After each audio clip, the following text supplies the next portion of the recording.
I have a very distinct memory of TV telling me every hour the sun beams enough solar energy to power our planet for a year. Solar power, however, has yet to deliver on this promise from my children's television days. Why is it so hard?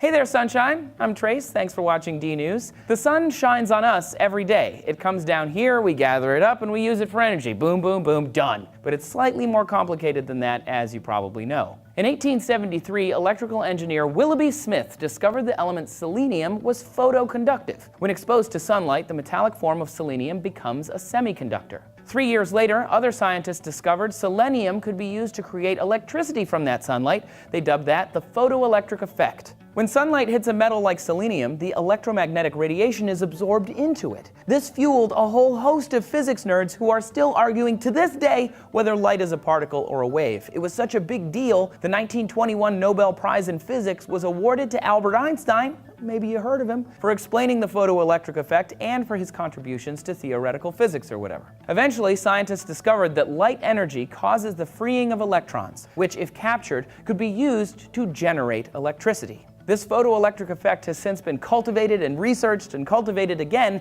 and the discovery that many different elements display a photoelectric effect opened it up for use in a number of inventions. Photosensitive cells are used in televisions, industrial processes, telecommunications, fiber optics, copy machines, spectroscopy, telescopes, and to sense pollution or emphasize other lights like in night vision or infrared cameras. Plus, of course, solar panels via a photovoltaic cell.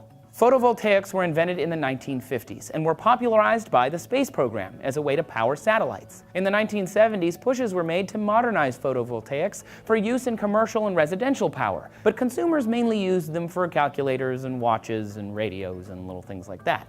Like a battery, a photovoltaic cell has a positive and a negative to guide the electrons through the system. Each cell uses a pair of silicon wafers, one doped with phosphorus, negative, and one with boron, positive. From 1995 to 2010, solar energy use grew 20% a year, and now new inventions are making it even more affordable. Firstly, in 2009, China created way more solar panels than the market needed, and the price collapsed. And secondly, state and federal governments in the United States, Germany, the United Kingdom, and Japan are all giving subsidies to cultivate better renewable energy systems. This means more supply and demand for solar technology. And as money flows through renewables, they get better. Recently, the University of Queen Mary in London revealed that they can turn shrimp shells into cheap solar panels. The shells of crustaceans contain chitin and chitosan, which can be extracted into CQD, or carbon quantum dots. CQD solar cells aren't new, but usually use expensive ruthenium for this photoelectric properties. Instead, the researchers found this biomass product of shrimp industry can be used to extract CQDs and create fully renewable, cheap solar cells, which is pretty awesome. Fortunately, solar cells aren't the only place finding greener solutions for energy use. Toyota is too. The new Toyota Mirai is looking to the future with sustainability in mind, fueled by hydrogen and leaving zero emissions behind.